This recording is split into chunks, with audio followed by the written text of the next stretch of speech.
ꯑꯍꯥꯟꯕꯃꯛꯇꯗ ꯑꯩꯅ ꯃꯌꯥꯝꯗ ꯑꯃꯨꯛꯀ ꯍꯟꯅ ꯇꯔꯥꯝꯅ ꯑꯣꯛꯆꯔꯤ ꯁꯤꯒ ꯂꯣꯏꯅꯅ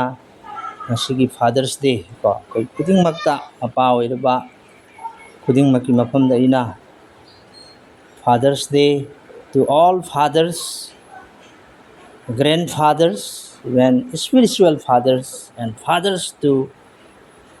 ꯑꯩꯈꯣꯏ ꯍꯧꯖꯤꯛ ꯍꯧꯖꯤꯛ ꯑꯣꯏꯔꯤꯕ ꯃꯌꯥꯝꯗꯁꯨ ꯀꯣ ꯑꯩꯈꯣꯏ ꯐꯥꯗꯔꯁ ꯗꯦ ꯍꯥꯏꯅ ꯑꯩꯅ ꯍꯥꯏꯔꯤ fathers of the God's heart ꯀꯔꯝꯕ ꯃꯈꯜꯒꯤ ꯃꯄꯥ ꯑꯣꯏꯒꯗꯕꯅꯣ ꯍꯥꯏꯕꯗꯣ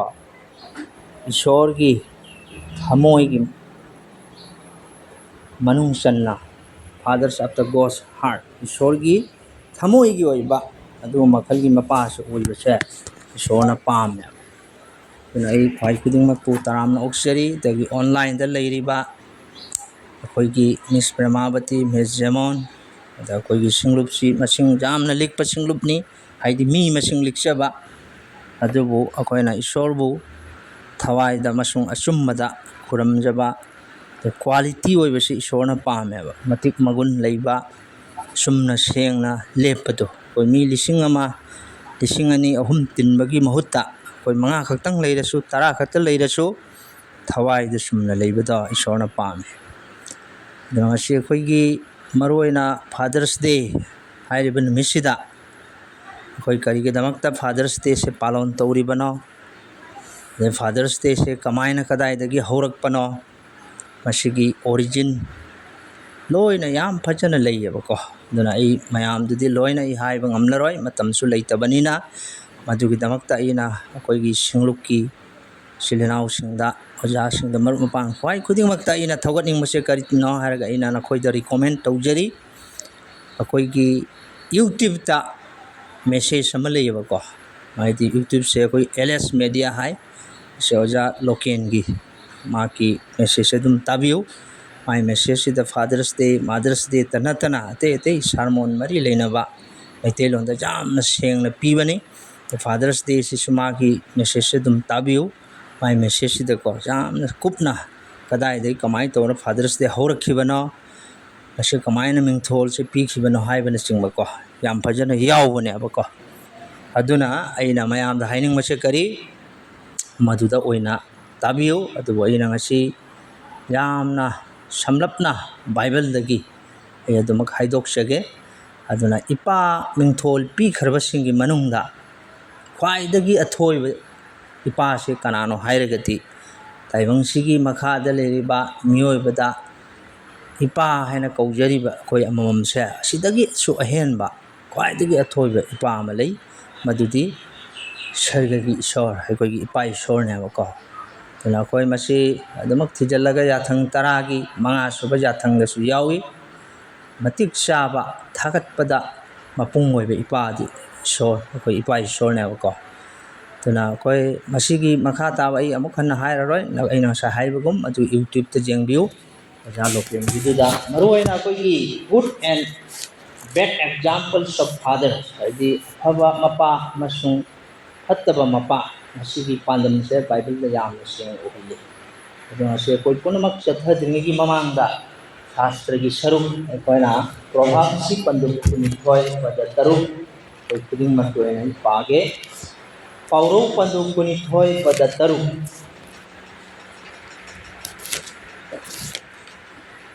22ꯒꯤ 3 Proverbs chapter 22 verse 6 ꯑꯁꯤꯗ ꯏꯗꯨꯅ ꯂꯩ ꯑꯉꯥꯡ ꯑꯃꯕꯨ ꯃꯍꯥꯛꯅ ꯆꯠꯀꯗꯕ ꯂꯝꯕꯤ ꯇꯝꯕꯤꯌꯨ ꯃꯍꯥꯛꯅ ꯑꯍꯜ ꯑꯣꯏꯔꯕꯗ ꯃꯗꯨꯗꯒꯤ ꯂꯩꯊꯣꯛꯂꯣꯏ ꯑꯗꯨꯒ ꯑꯃꯨꯛꯀ ꯌꯦꯡꯁꯤ ꯑꯦꯐꯤꯁꯥ ꯄꯟꯗꯨꯞ 3ꯒꯤ ꯄꯗ 4ꯗ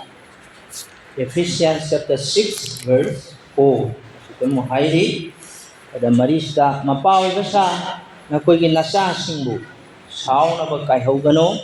ꯑꯗꯨꯕꯨ ꯏꯃꯨꯡꯒꯤ ꯃꯔꯝꯗ ꯇꯝꯕꯤꯗꯨꯅ ꯑꯃꯁꯨꯡ ꯇꯥꯛꯄꯤꯗꯨꯅ ꯃꯈꯣꯏꯕꯨ ꯌꯣꯛꯈꯠꯄꯤꯌꯨ ꯃꯁꯤ ꯑꯩꯈꯣꯏꯅ ꯐꯥꯗꯔꯁ ꯗꯦ ꯁꯦꯂꯤꯕ꯭ꯔꯦꯠ ꯇꯧꯔꯤꯕꯁꯦ ꯃꯁꯤ ꯀꯔꯤꯒꯤꯗꯃꯛꯇꯅꯣ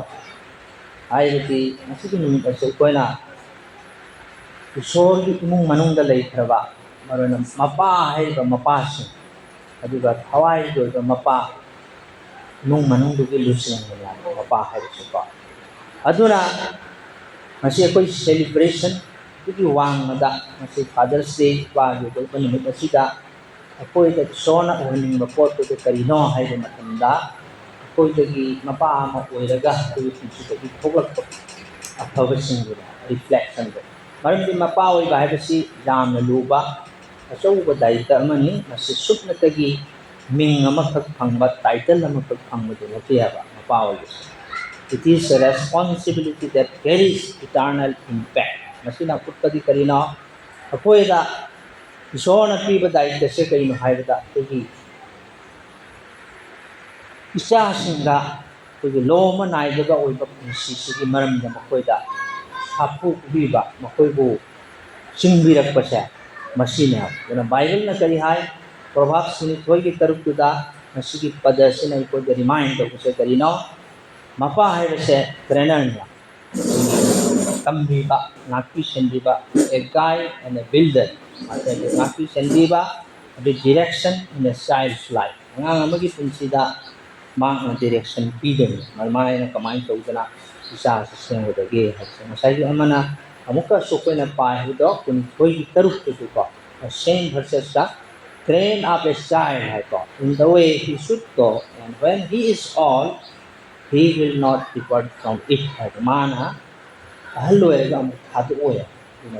the truth is simple. A father is either shaping a future or living it unshaped. Mapa hai se karino hai ba matamda mahana masadu di tungi punsi ngakpi sendina thamho dunya ba. Aduga Sam na ngaksen da thadomba mapa di oibati natia una jumano ni punsise nitelon da haina bale kari hai ba matamda jumano punsise lengon to ki hena koppi hai tuki mati aruba daitan ya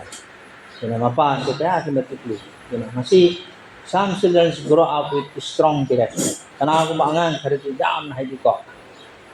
akan ba mong na makoy punsise oire ba Maramdi karigi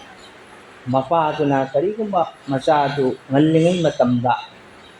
mahapu maram sana singgi huragati sorgi lambi ko nga do mak apaga lambi we duna mapa jese kari akogi nawhi matamda se struggle ko aduna mase akoina Pigingay matamda mukyo ngakpi sendi hoba sumtok hoba masigumba tahudaba taragadi ngang si sawar pa matamda ko yam no wire asi ko namak lo na struggle tawri isa si ngak sendi ko matamda pinakiingay siya so na piba saw matamda ngang si karma matamdagi warak waten diba ho ngani hayo matamda ko sawra aga tawgadong hay na thado iya roy masa sahi Even nidi ngang se pokenge kapsen bahaw hai mapaw ko na mama di gargada ngang miron tamme mapa na put thamdana prathana tawgidana macha se akaw ko na lambi ga sumbi bajai nang ai di matu thangna rakre koi di mark sarkagi jisu thangak bane ko adu ngasi sona ko yam na cha ma tampiri sahi ngang sahi tara susano rang wa sursan trai ko so adu ga ne mara gyan ta jarakani ai na kun thok kun thamma ya Apoi puding mati jam na pau di karino harga good news so kari God can still walk through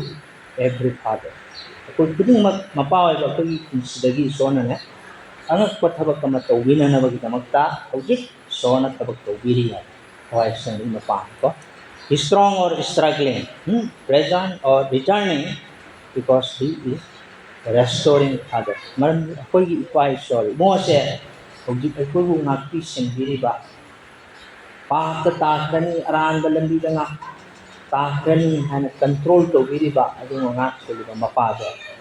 ko pa sona pa Samuel ko ngi trahundo ito pa kon ko niya ko pa adu nga si Father's Day gi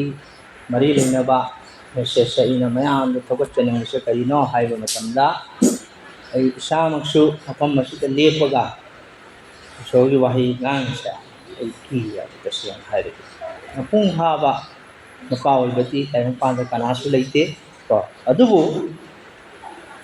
ꯑꯩꯈꯣꯏꯅ ꯇꯧꯒꯗꯕꯁꯦ ꯀꯔꯤꯅꯣ ꯍꯥꯏꯕ ꯃꯇꯝꯗ ꯑꯩꯈꯣꯏ ꯊꯥꯖꯕ ꯌꯥꯕ ꯑꯆꯨꯝꯕ ꯃꯄꯥꯗꯣ ꯑꯣꯏꯕ ꯉꯝꯅꯕ ꯍꯣꯠꯅꯕ ꯇꯥꯏ ꯃꯄꯨꯡꯗꯤ ꯀꯅꯥꯝ ꯐꯥꯔꯣꯏꯕꯀꯣ ꯃꯄꯨꯡ ꯐꯥꯕ ꯌꯥꯝ ꯀꯝꯄ꯭ꯂꯤꯠ ꯑꯣꯏꯕ ꯃꯤꯗꯤ ꯂꯩꯇꯦ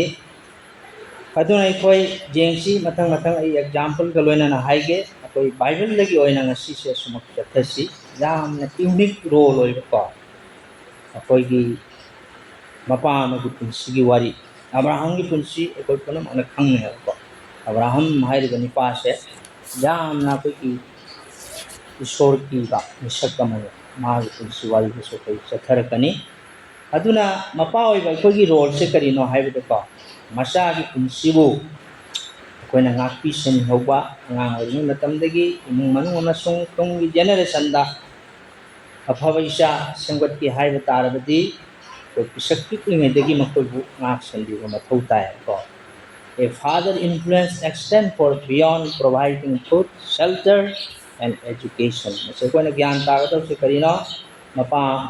ꯃꯄꯥ ꯑꯃ ꯑꯣꯏꯅ ꯑꯩꯈꯣꯏꯒꯤ ꯄꯨꯟꯁꯤꯗ ꯏꯆꯥꯁꯤꯡꯒꯤ ꯆꯥꯅꯕ ꯊꯛꯅꯕ ꯂꯥꯏꯔꯤꯛ ꯂꯥꯏꯁꯨ ꯑꯣꯏꯍꯜꯂꯝꯕ ꯇꯥꯏꯕꯪꯄꯥꯟꯕꯒꯤ ꯑꯣꯏꯕ ꯗꯤꯒ꯭ꯔꯤ ꯄꯥꯏꯍꯜꯂꯝꯕ ꯆꯥꯀꯔꯤ ꯇꯧꯍꯜꯂꯝꯕ ꯃꯁꯤ ꯑꯐꯕꯃꯛꯅꯤ ꯑꯗꯨꯕꯨ ꯃꯗꯨ ꯅꯠꯇꯦꯕ ꯃꯔꯨꯑꯣꯏꯕ He helped set character, faith, values, and purpose. ꯍꯥꯏꯕꯒꯤ ꯑꯔꯊꯗꯤ ꯍꯥꯏꯔꯤꯕ ꯑꯆꯨꯝꯕ ꯃꯄꯥꯁꯤꯅꯀꯣ ꯃꯆꯥꯒꯤ ꯄꯨꯟꯁꯤꯒꯤ ꯃꯥꯒꯤ ꯂꯝꯆꯠ ꯃꯥꯒꯤ ꯊꯥꯖꯕꯒꯤ ꯃꯃꯜ ꯑꯗꯨꯒ ꯄꯥꯟꯗꯝ ꯄꯨꯟꯁꯤꯁꯦ ꯃꯤꯑꯣꯏꯕ ꯑꯣꯏꯅ ꯄꯣꯛꯄꯒꯤ ꯑꯔꯊ ꯀꯔꯤꯅꯣ ꯍꯥꯏꯕꯅꯆꯤꯡꯕꯁꯦ ꯇꯝꯕꯤꯔꯝꯕꯁꯦ ꯌꯥꯝꯅ ꯃꯔꯨ ꯑꯣꯏ ꯑꯗꯨꯅ whether a father is remembered for wisdom or mistake, strength or weakness, his influence is powerful. ꯌꯥꯝꯅ ꯃꯨꯟꯅ ꯑꯩꯈꯣꯏꯅ ꯈꯪꯒꯗꯕ ꯄꯣꯠꯁꯦ ꯃꯄꯥ ꯑꯃ ꯑꯣꯏꯕ ꯍꯥꯏꯕꯁꯤ ꯃꯥꯒꯤ ꯄꯨꯟꯁꯤ ꯃꯥꯒꯤ ꯂꯧꯁꯤꯡ ꯃꯥꯒꯤ ꯑꯁꯣꯟꯕ ꯂꯩꯕ ꯌꯥꯏ ꯑꯔꯥꯟꯕ ꯂꯩꯔꯝꯕ ꯌꯥꯏ ꯑꯁꯣꯟꯕ ꯑꯃꯁꯨꯡ ꯑꯀꯟꯕ ꯃꯌꯥꯝ ꯑꯃ ꯂꯩꯔꯝꯕ ꯌꯥꯏ ꯑꯗꯨꯕꯨ ꯃꯍꯥꯛꯀꯤ ꯃꯄꯥ ꯑꯃ ꯑꯣꯏꯕꯒꯤ ꯋꯥꯈꯜꯂꯣꯟ ꯃꯍꯥꯛꯀꯤ ꯄꯨꯟꯁꯤ ꯂꯝꯆꯠꯁꯦ ꯑꯗꯨꯛꯀꯤ ꯃꯇꯤꯛ ꯃꯄꯥꯡꯒꯜ ꯂꯩꯌꯦ ꯑꯩꯅ ꯀꯔꯤꯒꯨꯝꯕ ꯐꯠꯇꯕ ꯃꯄꯥ ꯑꯃ ꯑꯣꯏꯔꯝ ꯇꯥꯔꯕꯗꯤ ꯏꯆꯥꯁꯤꯡꯗꯨ ꯑꯗꯨꯃꯛ ꯐꯠꯇꯕ ꯑꯦꯛꯖꯥꯝꯄꯜꯗ ꯂꯥꯛꯀꯗꯣꯔꯤꯅꯤ ꯅꯠꯇ꯭ꯔꯥ ꯕꯥꯏꯕꯜꯗ ꯈꯨꯗꯝ ꯃꯌꯥꯝ ꯑꯃ ꯂꯩꯈ꯭ꯔꯦ ꯁ꯭ꯀ꯭ꯔꯤꯞꯆꯔꯅ ꯁꯥꯁꯇ꯭ꯔꯗ ꯈꯨꯗꯝꯒ ꯂꯣꯏꯅꯅ ꯌꯥꯝ ꯁꯦꯡꯅ ꯎꯠꯂꯦꯕ ꯑꯗꯨꯗꯤ ꯀꯔꯤ both faithful father and fathers who fail in their responsibilities ꯃꯈꯣꯏꯗ ꯏꯁꯣꯔꯅ ꯄꯤꯔꯝꯕ ꯗꯥꯏꯇꯁꯤꯡꯗꯣ ꯃꯗꯨꯕꯨ ꯆꯨꯝꯅ ꯉꯥꯛꯈꯤꯗꯕ ꯃꯄꯥ ꯃꯌꯥꯝ ꯑꯃ ꯕꯥꯏꯕꯜꯗ ꯊꯦꯡꯅꯩ ꯑꯗꯒꯤ ꯑꯆꯨꯝꯕ ꯃꯄꯥꯁꯤꯡꯅ ꯃꯇꯧ ꯀꯔꯝꯅ ꯃꯈꯣꯏꯅ ꯌꯥꯝꯅ ꯊꯥꯖꯕ ꯌꯥꯅ ꯃꯁꯥꯒꯤ ꯄꯨꯟꯁꯤꯗꯨ ꯑꯃꯁꯨꯡ ꯏꯃꯨꯡ ꯃꯅꯨꯡꯒꯤ ꯄꯨꯟꯁꯤꯕꯨ ꯉꯥꯛꯆꯒꯅꯤ ꯍꯥꯏꯕꯁꯦ ꯕꯥꯏꯕꯜꯗ ꯈꯨꯗꯝꯒ ꯂꯣꯏꯅ ꯂꯣꯏꯅ ꯌꯥꯎꯏ through their stories ꯃꯈꯣꯏꯒꯤ ꯋꯥꯔꯤꯗꯒꯤ ꯑꯩꯈꯣꯏꯅ ꯉꯁꯤꯀꯣ ꯏꯁꯣꯔꯅ ꯑꯩꯈꯣꯏꯗ ꯇꯝꯕꯤꯔꯝꯕ ꯄꯔꯥ ꯈꯔ ꯑꯩꯈꯣꯏ ꯌꯦꯡꯁꯤ ꯃꯗꯨꯗꯤ how to become the fathers we desire us to be ꯍꯥꯏꯕꯒꯤ ꯑꯔꯊꯗꯤ ꯏꯁꯣꯔꯅ ꯄꯥꯝꯕ ꯃꯄꯥꯁꯦ ꯀꯔꯝꯕ ꯃꯈꯜꯒꯤ ꯃꯄꯥ ꯑꯣꯏꯒꯗꯒꯦ ꯍꯥꯏꯕꯁꯦ ꯑꯩꯈꯣꯏ ꯉꯁꯤ ꯋꯥꯈꯜ ꯇꯧꯁꯤ let us consider what makes a godly father ꯍꯥꯏꯗꯤ ꯀꯔꯝꯕ ꯃꯆꯥꯛꯅ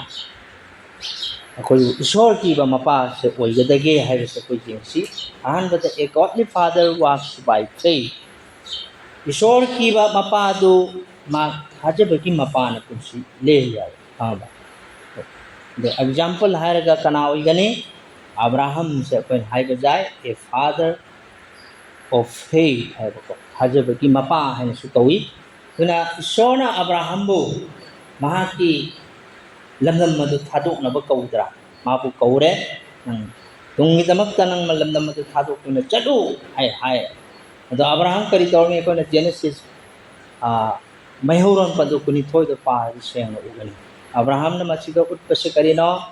ꯏꯁꯣꯔꯕꯨ ꯃꯍꯥꯛꯅ ꯑꯁꯨꯛꯀꯤ ꯃꯇꯤꯛ ꯀꯤꯅ ꯄꯨꯟꯁꯤ ꯂꯦꯜꯂꯝꯕꯗꯣ ꯑꯩꯈꯣꯏꯅ ꯎꯏꯌꯦꯕꯀꯣ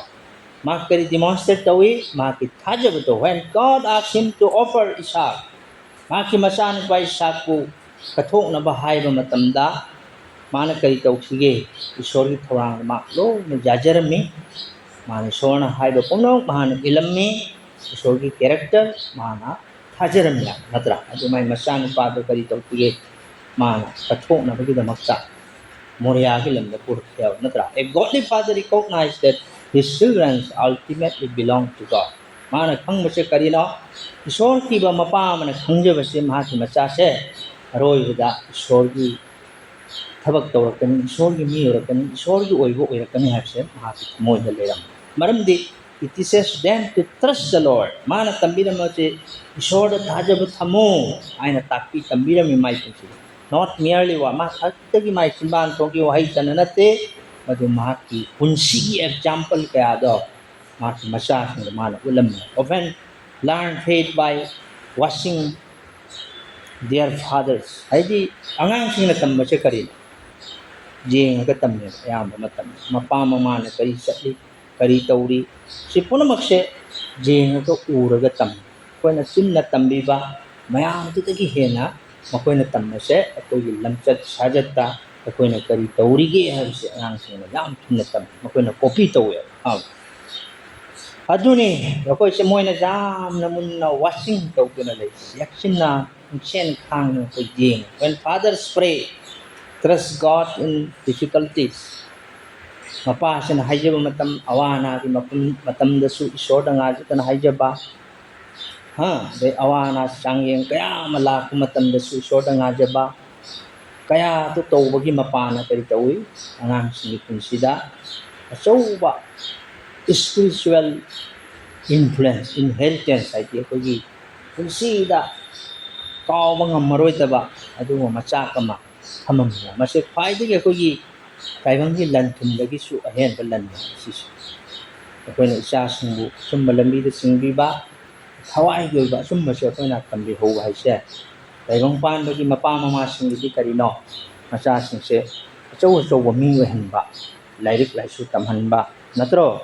achau ba sakri ma to ho ba doctor engineer IPS officer IS officer horaga loire sana hayang mai ngai na pusilel hona ba haidana adu phattaba thabakti natia dugo makoida hollowness to karino haraga isor go ba sumga mat leitia aduna makoina achau achau mi oiresu samasida amang mata pore thaba porakte khatna seina ba tugai ba ha mang ta ko pore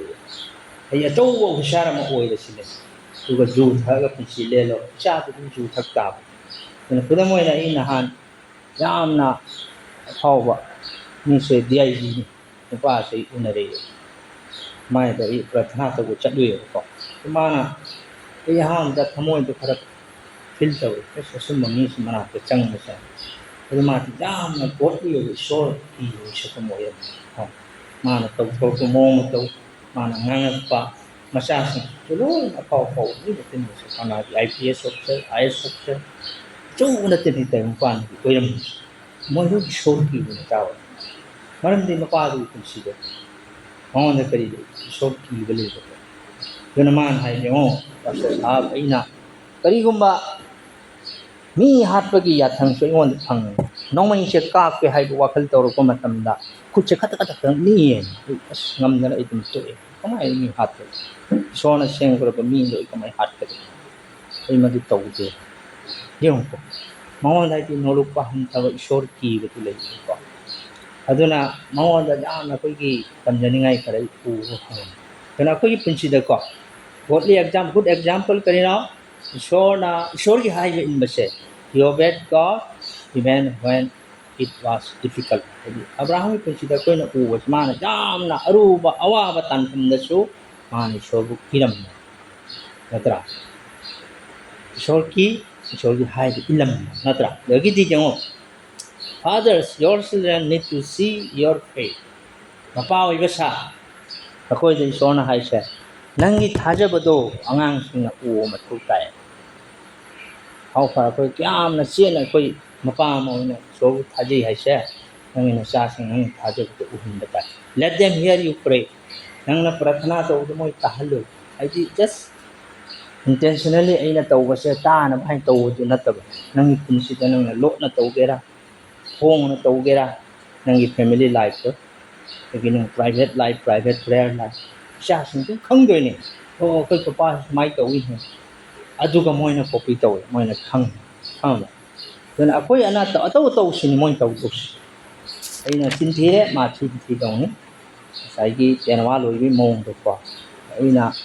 fataba tawre cha de fataba taw tong masi isa sing da handle ya ko kuna na ikoi amamam na uhan gadok se karino let them See you trust God during difficult seasons. ꯍꯥꯏꯕꯗꯤ ꯏꯁꯣꯔꯗ ꯑꯩꯈꯣꯏꯅ ꯑꯔꯨ ꯑꯔꯨꯕ ꯇꯥꯟꯐꯝꯗꯁꯨ ꯑꯩꯈꯣꯏ ꯄꯄꯥꯁꯦ ꯑꯩꯈꯣꯏ ꯏꯄꯥꯁꯦ ꯏꯁꯣꯔꯕꯨ ꯌꯥꯝꯅ ꯀꯤꯅ ꯆꯠꯂꯤ ꯃꯥ ꯏꯁꯣꯔꯕꯨ ꯌꯥꯝ ꯊꯥꯖꯩ ꯍꯥꯏꯁꯦ ꯅꯉꯣꯟꯗ ꯎꯍꯟꯕ ꯇꯥꯏ. Faith is often taught before it is taught ꯍꯥꯏꯗꯤ ꯏꯪꯂꯤꯁꯇ ꯌꯥꯝ ꯐꯖꯕ ꯋꯥꯍꯩ ꯑꯃꯅꯀꯣ. ꯊꯥꯖꯕ ꯍꯥꯏꯕ ꯄꯣꯠꯁꯦꯀꯣ ꯅꯪꯅ ꯇꯥꯛꯄꯤ ꯇꯝꯕꯤꯗ꯭ꯔꯤ ꯃꯃꯥꯡꯗ ꯃꯥꯅ ꯐꯥꯏꯌꯦ ꯈꯪꯕ ꯉꯝꯗꯦ ꯏꯔꯥꯏ ꯂꯥꯏ. ꯑꯩꯈꯣꯏ ꯏꯄꯥꯁꯦ ꯏꯁꯣꯔꯗ ꯊꯥꯖꯕ ꯂꯩꯀꯣ ꯃꯥꯅ ꯑꯩꯉꯣꯟꯗ ꯅꯨꯡꯇꯤꯒꯤ ꯕꯥꯏꯕꯜ ꯇꯝꯕꯤ ꯕꯥꯏꯕꯜꯒꯤ ꯋꯥꯔꯤ ꯂꯤ ꯑꯗꯨꯇ ꯅꯠꯇꯅꯅꯦ ꯅꯪꯅ ꯇꯧꯗꯨꯗ ꯅꯪꯒꯤ ꯊꯕꯛꯇꯨꯗ ꯃꯥꯅ ꯎꯗꯣꯏꯅꯤ ꯑꯁ ꯄꯄꯥꯁꯤ ꯏꯁꯣꯔ ꯀꯤꯕ ꯃꯤꯅꯤꯍꯦ ꯏꯁꯣꯔ ꯊꯥꯖꯅ ꯆꯠꯂꯦ ꯍꯥꯏꯁꯤ ꯃꯥ ꯎꯗꯧꯅꯦ. ꯁꯤꯅꯤ ꯁꯝꯂꯞꯄ ꯑꯩꯈꯣꯏꯅ ꯑꯕ꯭ꯔꯥꯍꯝꯒꯤ ꯄꯨꯟꯁꯤꯗꯒꯤ ꯐꯪꯕꯁꯦꯀꯣ. ꯑꯗꯨꯗꯒꯤ ꯑꯩꯈꯣꯏ ꯑꯃꯅ a godly father provides loving discipline. ꯏꯁꯣꯔ ꯀꯤꯕ ꯃꯄꯥ ꯑꯃꯅ ꯀꯔꯤ ꯇꯧꯒꯦ ꯍꯥꯏꯕꯗ ꯃꯆꯥꯁꯤꯡꯕꯨ ꯇꯥꯛꯄꯤ ꯇꯝꯕꯤꯕꯁꯦ ꯂꯩꯌꯦ. ꯑꯗꯣ ꯑꯩꯈꯣꯏꯅ ꯕꯥꯏꯕꯜꯗ ꯎꯕ ꯐꯪꯕ ꯃꯌꯥꯝ ꯑꯦꯂꯤꯒꯤ ꯋꯥꯔꯤ ꯑꯩꯈꯣꯏꯅ ꯇꯥꯔꯦ. ꯀꯅꯥ ꯀꯅꯥ ꯑꯦꯂꯤꯒꯤ ꯋꯥꯔꯤ ꯈꯪꯉꯤ? ꯑꯦꯂꯤ ꯐꯥꯔꯁ ꯁꯥꯃꯨꯑꯦꯜ ꯆꯦꯞꯇꯔ 2ꯗꯒꯤ ꯊꯣꯛꯑꯁꯨ ꯑꯩꯈꯣꯏ ꯄꯥꯔꯗꯤ तसेंगना कोई उगनेब. एली से करीनो हारेगा Eli after who fail to correct his children मचा सिंग माना तंबी हौदब मी सक अमने मासेको माना मचा सिंग से तंबी हौदबदगी इमुंगदुदा असोयब कया अमा लाखेबा खंबा. कोइना खंगी Eli was a priest who served God faithfully in many ways. मान हाइबदी ईश्वरबु यामना थाजब याना मा सेवा तौरम मिसक अमनी. अदुबु स्क्रिप्चर ईश्वरगी वाहिना कोदे करी रिवील तौगे हाइब माकी serious failure in his role as a father. मपा अमा ओइना माना माकी तौफम तौप थौदांग अदु मा तौरमदाबा. His sons abused their position and sin openly before God. यामना कीबगी मसक करीनो महाकना मपाना पाइबा पोजीशन दो अदुगी मायोक्तसु माना पाप तौर फोंग फोंग ईश्वरगी मांगदा पाप तौरमी. एली से करी तौर Eli spoke to them but failed to restrain them effectively. माना मचासिंगु कंट्रोल तौबा ngamhौदबदगी मचासिंग लो लेखा तारकिया. दुना येंको कोइ नोइ पुंसीदा तंगमदबा पोस्टको because he neglected correction. माना correction तौबदो मतम चाना तहौदबा मतमदा serious consequence मथंग मथंग महिदो लाखबा एलीगी मचासिंग को. Many fathers today struggles ngase ayama mapa mama mapa sing chai ko chai struggle tawi being laughed and being respected rejected. adu jengo koina ko cha sing che jamna nungsibati phai adu bo koina matam chana ma koi bu sumna warak haudraba koi gi thak kara ga ko moina pa ma do piraga koi ngasi chauraga koi isa control to ngamdre mak chaura bani na example maya malere koi amamang imongda koi tatna ja birama jam polum dei mana hai haije bi chani ki imung manungi moi aran khonggi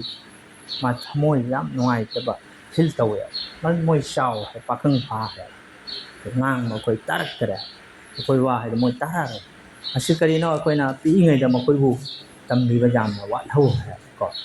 aduna aduma ko ngasi su struggle lei ga su sogi khutani sona koi da ma tu matam soi da pi gani koi na matang chana ma ku wa pagi tangai padaba lei aduna yamna phajaba wari khaksu lei. ꯑꯗꯨꯅ ꯉꯁꯤ ꯑꯩꯈꯣꯏꯅ ꯇꯧꯒꯗꯕ ꯄꯣꯠꯁꯦ ꯀꯔꯤꯅꯣ ꯑꯉꯥꯡꯁꯤꯡꯁꯦꯀꯣ ꯑꯩꯈꯣꯏ ꯃꯌꯥꯝ ꯑꯃ ꯈꯜꯂꯒ ꯑꯦꯟꯚꯥꯏꯔꯣꯟꯃꯦꯟꯗ ꯌꯦꯡ ꯏꯆꯥꯁꯦ ꯁꯪꯒ ꯐꯠꯇꯗꯅ ꯃꯥꯡꯉꯦ ꯑꯩꯈꯣꯏꯅ ꯃꯤꯉꯣꯟꯗ ꯇꯥꯏꯅꯩꯌꯦꯕ ꯃꯗꯨ ꯇꯤꯟꯅꯔꯨꯕꯩꯅꯤ ꯃꯥꯅ ꯃꯗꯨ ꯇꯧꯕꯩꯅꯤ ꯍꯥꯏꯗꯅ ꯃꯌꯥꯝ ꯑꯩꯈꯣꯏ ꯊꯦꯡꯅꯔꯤꯑꯕ ꯃꯗꯨ ꯇꯁꯦꯡꯅ ꯃꯗꯨ ꯑꯩꯈꯣꯏꯅ ꯑꯦꯟꯚꯥꯏꯔꯣꯟꯃꯦꯟꯗ ꯅꯠꯇ꯭ꯔꯒ ꯃꯤꯉꯣꯟꯗ ꯇꯥꯏꯅꯔꯨꯕꯩ ꯃꯊꯧ ꯇꯥꯗꯦ. ꯃꯇꯝ ꯂꯩ ꯉꯁꯤ ꯑꯩꯈꯣꯏ ꯀꯔꯤ ꯇꯧ ꯇꯥꯏ ईश्वर खुरु खुदु पुल्लगा ईश्वर कपचब ताए प्रभु इमो नंगी नफमद ओथोप जाए नंग इचा सिबो अमुक्तंग होंदोखनबियु अदुगी मथक्ता नंगना थमोय सेंगना सुमनको नंगी नुंसिबा नाकी थाजबसे मखोयदे उहनमसु चंगना दुना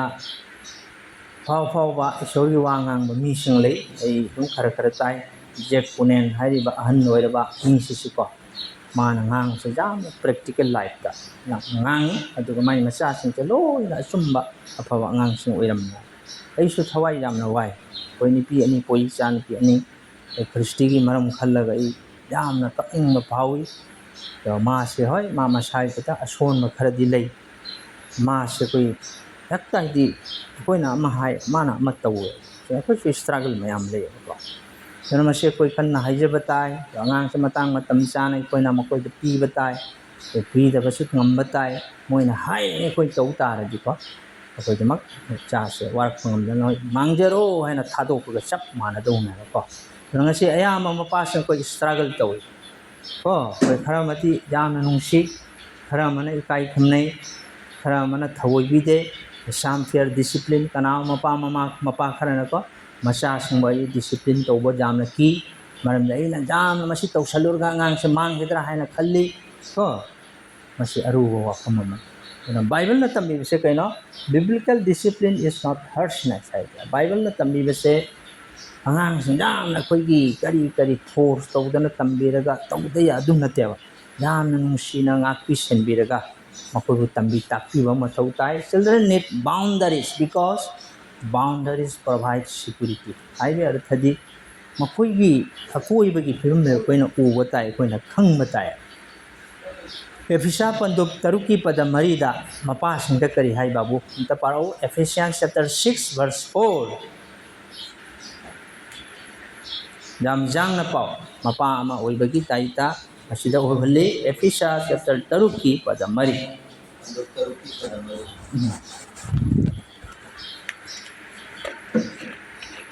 mapa oibasa na koigi nacha singbu saukanna ba kagawganu adubu ibungogi maramda tambiduna amasung takpiduna makoibu jokatliu. Yes, others correct not out of anger. Asaw mana nataduna nung sibana ngang ado koina mabu sumthuwa ba sumtho ko se ko ya mo tamda angang se ko sei pai ngang sei saw ga tawal natra masi yam na khatta ba pot ama aduna haidi ona taina na ma da rebellious wori saw ba se sungut ut taba nana ba ko hana tai ya mo tamda hekta kha si aga tawal ma dum lawre aina kha si ma su kha chik lak toriya साथीदरा discipline with patience अखोना जामना कई हाइसिगे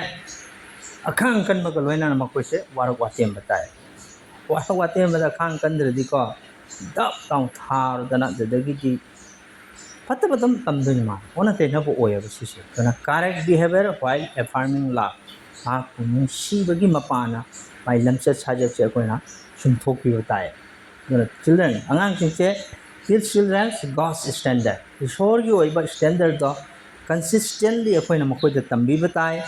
negative example मयाम ना अखोइना ngasi तारिसे Eli की पुंसीदा Eli's sons acted wickedly. Eli की मचानी पासे सुकी मतिक फत्तबा करी उफंगे अखोइना एली की मचादगी मोसे कराप ओइबा मपागी थम फावद मोइना मांगहनबा नत्रो मासे कई तौई एलीना मा कई तौखिगे मचा वारक पंगमदे कंट्रोल तोंगमदे नत्रो अदगी सामुएल की टाइम अनि तै मरी दुम पाव इसोने एली की मचा सिंचे कई तौ मंग मनु से मान मचा वारक प थवोई दबदगी इसोर की सेरा लाख जादा यहो fathers must lovingly correct and guide their children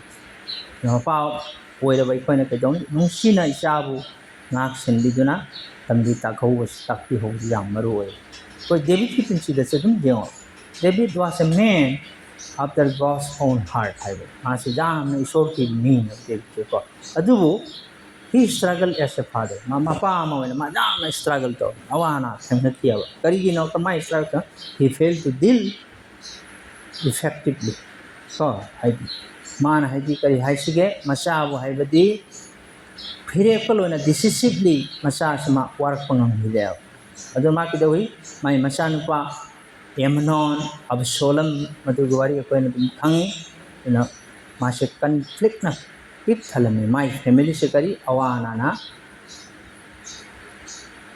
हक्थिंग नरम्या चथरम्या जोने spiritual success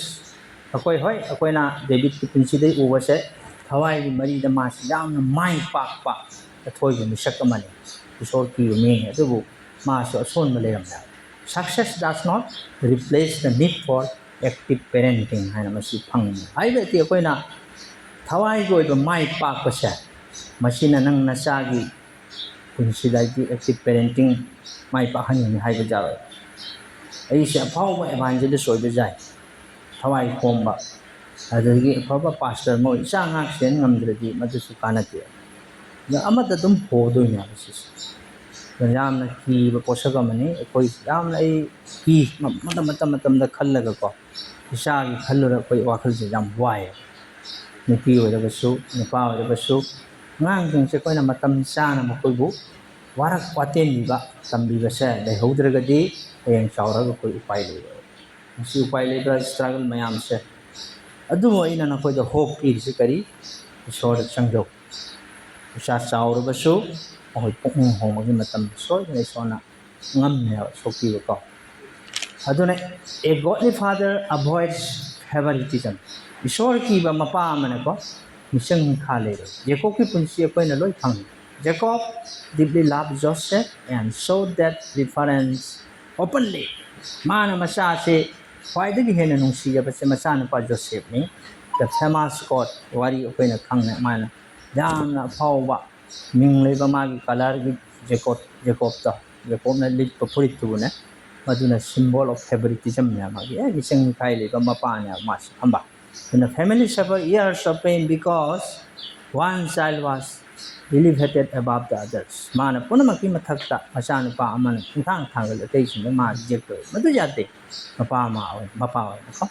children may have different personalities angang singda mayam makoi gi gun leiba jai ko the abilities however every children needs to know they are equally loved and valued koi na wakal ta ga dau se mapa ama punamak loi mane chayam po ko imung da su jeng ko masa se amana khara lu na tawni amana hanthana tawni atugu mamong do oiba jawa ko le koi na ya mama tamda ngang sing se compare taw chalu ni masa taw do jeng so natra haijin koi ngangal da smaina तो इसा तो बिचना क्या हम फरीबा कृष्ण नंग मतों चा देने सहायगल ले मोंदा माइंड नुआई तो पाओ इसा को कंपेयर तो जाते एनकरेज इस चाइल्ड्स यूनिक गिफ्ट्स मकोय दे सोना ने लोना खुदोल पिरक खरबा सब मानन को ने जेंबा थवा पीबी बताय दे अवॉइड कई तो को ने करी कर अवॉइड तौनी अंगांग सिंग मरक को कोइना यामना हेसिंगना मकोय का कंपेयर तो जारोय ये कंपेयर से कोई लोग ताई ngang sing marktagi the wise father asingba mapa awai ba tar de koina ki tawni unity rather than competition within his family na koi na ti mapa asing mapa amana kari taw masa sing marakta amat to oiba madu sagat pangam na natra adagi mathangda 4 points a godly father leads spiritually ईश्वर की मपा मना हवाई की मरीदा ngak seli du kanano madu karam mapa oigadage bible dagi babu nang hairu ta si kanano haiba ngamati bisperamti kanawai ni nang mun nam tang khalun hoi papa se noi akoi ai si pa le noi khuding mak akoi pa sing leram no natra ko hojikti sol thawjan ya bari hai mapa le hi moi se koi nung si ga dong ning sing ga dong akoi hoi hawai mari tam hoi ngam da bajai adu makoi na koi bu kopi ra pagi mapa na si koi tai bang pan se lei ri ma mo bu khang mangam mi se makoi na kopi ra pagi na natra the bible da jeng ko godly father leads spiritually ईश्वर की मपा ना करी तवी थवाई की लंबी दा मसा सिंह सिंगी मधु की हिंग जो कनानो बाइबल दा खंग मलई ब्रा कना खंगी जॉब से को असुकी मतिक मा से deep concern for the spiritual welfare of his children मा की मसा की थवाई सिली मरम दा जाम ना पोंग वाखल लईबा वाखल ता मिसकम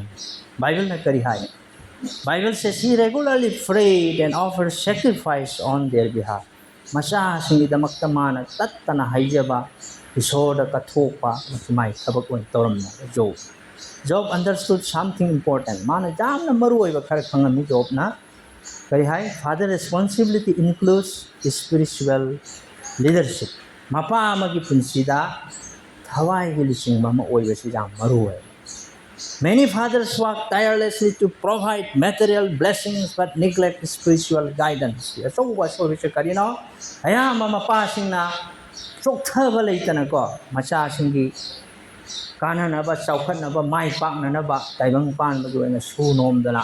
yam kanna honai adubu thawai gi mari da sita takti macha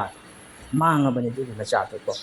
ngasi taibang pan isor khangdaba singi maraktadi masi mamit tang chap manan leiraba moi kari haini moi asset taibang pan da lan khara thambiramba chana nuai ni hingauba adom da koi ngasi kristan hi isor khangoi koi saiti adom da koi ne inma yate isas isor mai tamak ta phaba thawrang ma lei ngasi khudam moina hairaga koi se thawai goi ba jum ma koi na sa koi khara si singlup si da machin yam na lik nai koi leminari thawai da isor buki na koi na thawal tawri madu oi ba tar da isa sing chei ma taw karam na jokhalam sigya bema thawai gi lambi da ngo thawai gi lambi da ipa hai nang si toram me se nang masi gi khongul ra uko nakoina sa sigina anatraga tungi thawai gi lusing masing electori bani hai na koi tambi batai nakoina sa sing do chalo asiga chala nang ikana balai tongni aduga torga adu oidoin ha koi tambi hadi moi do thawai gi lambi da se mamit tang boi rakhani ha ko yana spiritual leadership does not require a theology degree thawai gi oiba leader oige haiba taba matam na koi se bible nam haiba tai theology khang matai haiba gi mathau sunta ta it begins with karina simple acts yam na chamba thabak kharana koi thawai gi pinchi se imung manung da hogot pa jaya si tatna si koi loina theology degree pai ba kana si yaute so pikra singrup sida kana le koi theology kana tam so gi thawjana koi पे class खरा तौरा जब बजे होइसे mark से इसोना मंगोन the केनो PB हरे बाबू सुंगाई कोन मक्की ngai ko sona theology si jam maru oi banate spiritual leadership se the theology mathau ta nang degree pai to hai mathau le kya asi de cham na nang na ubiu asum na tawbiu asi ta gi na koi toram na bale so reading scripture together bunna isa singa punna isogi wahi pamina ba Ishor gi imong ama oina praying as a family imong manung oina prathana to minaba bringing the family worship imong manung pun na ishor da puram minabagi matam se loba living a life of integrity ekona id unsi se amat to oi bagi wakal da thawai go ba thabak ta koi sathamino ba masi se fathers day gi numis da koi nasa na tom ta wahang hang isu sai tom ta I wahang hang ge koi punamak su hango aseng mai ko jam practical pon in high ask yourself am I leading my family towards God aina egi isa sibu shor gi lambi da singbiri bra ha ba se wahang mania taseng na singbro kamai sing mama sungai ko fathers da I hai banate mama sing da su do my children see Christ in me aigi punsi da gi prabhu ji su se angang sing ubra this time na ru bawang a father's greatest success is not raising a wealthy children aidi mapa amagi khwaiti ke so mai pak pa se masha singbu achou ba thabak changhalamba to halamba lan sengwalamba tayung pan bagi asset se than na sembiram do madu natya raising children who knows and love God madu ni jam maru kari gumana hakki na cha singchina tayung pan bagi oina loi na moi lehel sina lan thum lupa paisa phajaba ka zum building loi leiraga isor da kiti la na leiro niti gi sanai junai dana natabalam chat kana kari kana ba leiro kan ting tha basu leiro madu koi munna wakal to batai asini ngase koi da fathers day da ko sona wang hang nang na sa sing kamai na singbiri ge na ki imong manung na mapa ma wena nang gi dai ta karino na sa bu isor da purak pra mamna bo na bra isor da nang sinathokpra aigi punsi dagi ibong Krista se uhanbra ai se koina hangbatai lai hai se koi mamam ai samang jang koi kauro si koi father amagi greatest success mai pa pasya sha wa biti lan thum lai hanba kai hongpan bagi so mi lamba matu khak nate ena matu satok toru no hai ba natia adu maru ba dai ta se raising children who know and love God makoi na ibong masak khangma masamaha kunung siba मागी सेवा तौब इचासिंग अखोइना पुथोक ngамnaba honaba tae aduni atuga number 5 a godly father lives obedience ishor kiba mapa amana kari tawi maakse haiba ilya madu kanano ishor kiba mi amagi tunsi wari amta haibirau amtang khumau mayam pumna mayawati online desu khumau kogi congregation dagi sa hairo amta khumau हम हाइदो खरे अतई दि हाइरो ईश्वर की बा हाइबदी प्रभु की HYBE इन बने मसा वजाम सेंगना थमजरम्बा तीना के chain हेबदो निंसिंद्रो निपी अमाना माबु फाना बतौबदो अपि तोक्तो ना दो चेन हेबदो जोसेफ तुन नत्रा Joseph never speaks a recorded word in scripture जो माना तौसे मा की एक्शन खक्तन ने speaks his action speak loudly मागी थबक तो नहीं ना उहल्ला ईश्वर की ऐसे थबक न ताइए मातु थामा when God instructed him through dreams he obeyed immediately ईश्वर न मोहन हाय बको मोहन ताए नंग मंग न सी उगनी सी तौगनी हमा लोगे लोगे मान हाय इल्ले अदो ईश्वर की थबक मातो जंग को मान कहतोई he protected Mary he cared for Jesus. Okay, masigi po siya say noina hoy Joseph Old Testament ni Joseph to. Aduga su Mari lainay aduga ano ba walet na bagi Joseph da Jisu gi mama se. Sorry. Jisu gi mapa se. Mark se na ba khamba. Jesus yang se ko. Mana nungai ba pon mak se lo na thado ga. Makadori kana su khangan mana mapa oi bagi daitama laukhya Yesu Christ poko matam Yesu ko masi many fathers may never stand behind a pulpit or lead a large organization yet every day they faithfully work serve protect and provide for their families masi munna koi khangja ayama mapa sing koi dai di ko masi pulpit la aga prachar toram da basujai achoubo organization ama chingamdaba sujai adubu no magi tattana ishor ki thabak tauba ishor ki seva tauba prabhu bu matau karam na pelhangani haiba sama ki mung manung da su tauba mapa se koi lei ba God sees that faithfulness ishor no pam se karino na ki thaja baya batu masai koi ki kaino do natia achouba koi ki kari haise achouba preacher ama oiba pastor oiba pham paiba adugum masing do nate nangi thaja baya batu ngasai na pastor oiraga ai punsi se thaja baya ta ba punsi gi lamchat jaw da bo oita gi sona kana roi tausana ban sona ubase kari God sees that faithfulness obey God in everyday decision akona no magi oiba punsi da isoda magi ware se kona nga na sat pamai wasap se aduga koi imoda dependable oiba tai nga je batai be trustworthy aduga be patient akhang kan ba soi ba tai sometimes kai tau ge ba angang sing nai ko da u ba se kham greatest sermon se karina some the greatest sermon children here are the lives their fathers live mapa na le li ba punsi do madunia ba sermon se aji aina sigale pa mayam da ngang ba sandoi ba se asi natte aina ngasi noi da di pajana ngang tuga jum chalaga Nata khana natro isa ga ige itu ga ni di chikna dana nong lang hale di isa dana kari no udak masi koi papa se char sakta pastor jum dana brahman hari tui natra na ajin hram bai wari to lai matu dana haidro ma ba dana ai masi ai sandoi de mayang ni haidro doi di tui ai punsi imong ni te hai tui ba ai tu jen ju lai koi mong ta jen ju lai ku san tam Korean nunggang ko thong cha thok cha adu di tok tai na ko se sometimes ke tawi angang sing chin ko greatest sermon se kari nangon de utai on de utai e papa se kamai hingi kamai na le hai se sermon tra da su yare e ipa de u de hai de adu ma koi batai in a perfect example of fatherhood mapung phaba mapa kana oi batare diti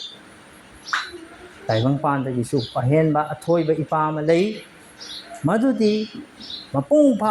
the perfect example of fatherhood our heavenly father Nakugi sarga gi ipa isor se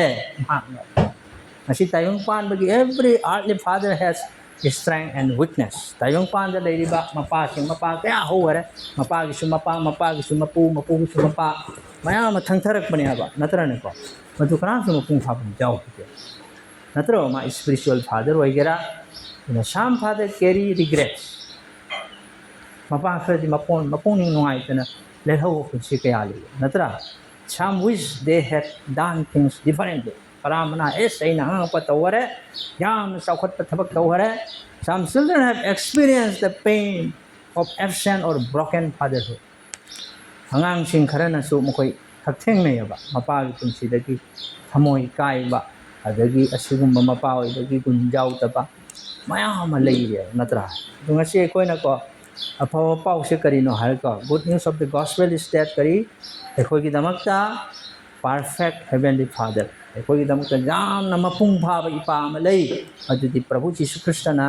adu phongdok piramya ba kari phongdok piramya prabhu jisu na Jesus Christ revealed the father's love to the world taibang pan ba da ibong jisu na ipa gi nungsi ba da ma da phongdok piram our heavenly father loves unconditionally ekhoi gi sarga gi pai sona ngangkhri leitana nungsi ba da ma utpiramme adudagidi manai thamoi yamna chauna misingbu kokpibado mangna uhanbirame adudi yamna phajana mana ngak senbirame adigi mana nungsina discipline lovingly nungsina ma pu warak watembi basisu utpirame never abandon his children kaidong da mahaki macha singbu na thadok pide haibasi masu ubo phangna sergi paisona dunangasi earthly father may fail taibang pan bagi mapa iba koi se koi gi ason ba matik cha da ba kaya ma lei koi fail oi but God loves never fail koi na khang jaudi kishor gi nung sibadi kaidong nung da hong ma leite aduga ma mai thi dia tuna prabhu jisu krishna gi mapa na fathers can receive forgiveness for past mistakes and strength for future responsibilities koi na tung da la ka da ki daita mayam sing se ko kari oiba tare do targadi prabhu jisu gi mapana ikoina kokpiba phangle thokhiba pap langjaba lakadaba akoi ason ma mayam lei targa so koi da thaktheng na ba kaya le so koi tungda koina tawrakadaba dai ta singche koi prabhu da ngajaraga koina madu tawbang hang mania ba na aroi da bible na kari takpi hara a godly father walk by faith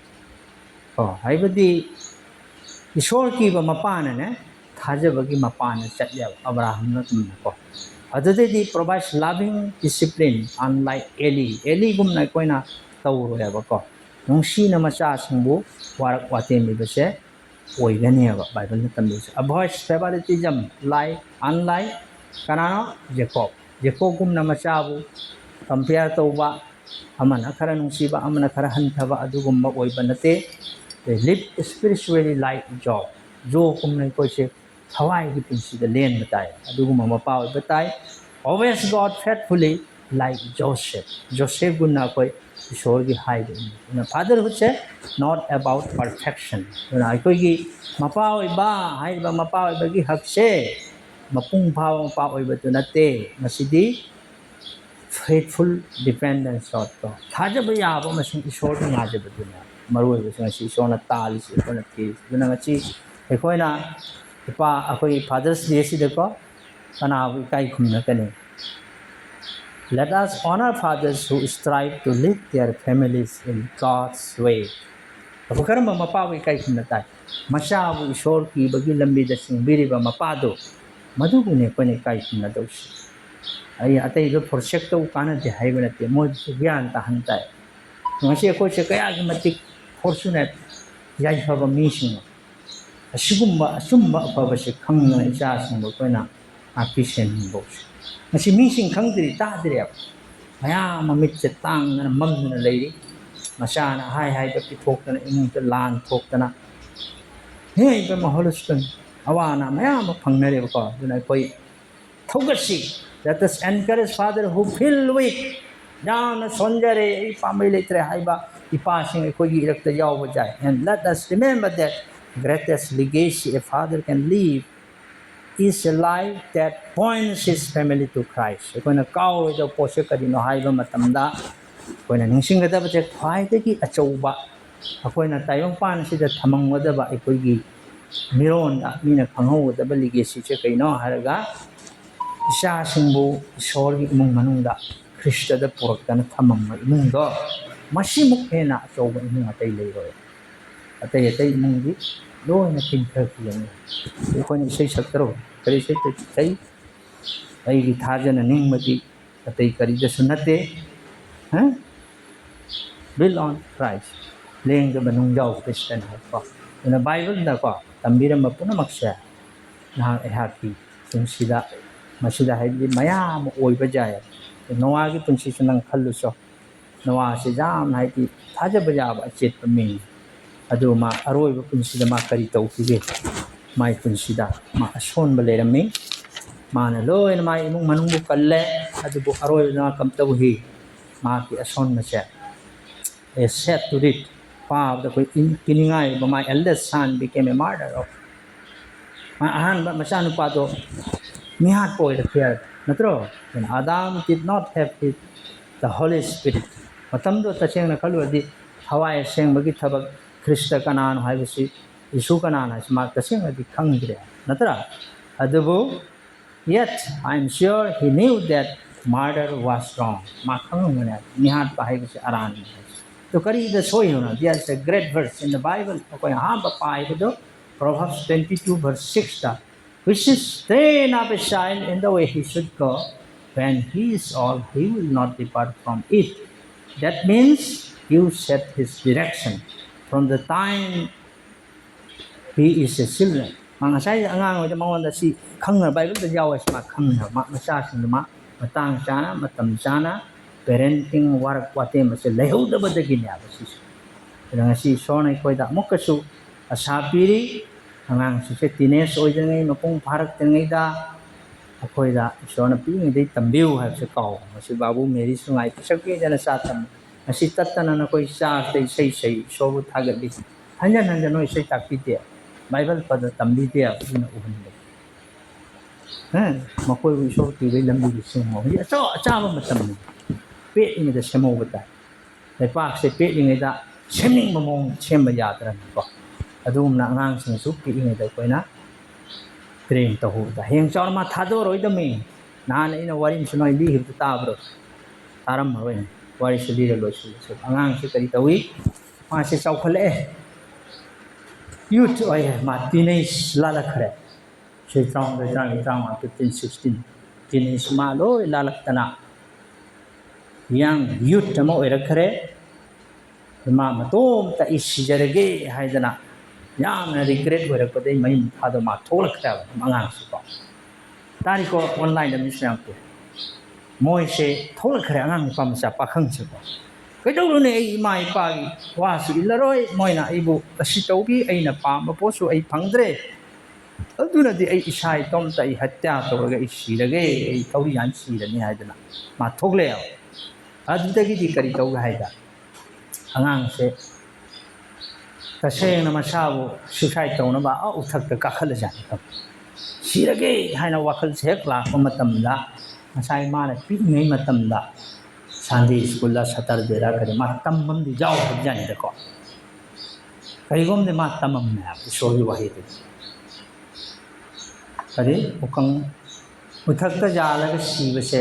shira phang le ha do मधुगी वही से मान हेक वाखल्ला sai pi ngai da mai no right so da ma Sunday school da tam pa do adu ningsing ma pade hash kari no hara wakhal se ta ga man hi uthak tei mo kun dhare ma thori ya la tera mai da halak kra ni so gi wahi apna thamoi da lo thum thamba ta ho wa se kai ai mati kana hole sa ma shi ga do da ma shi kra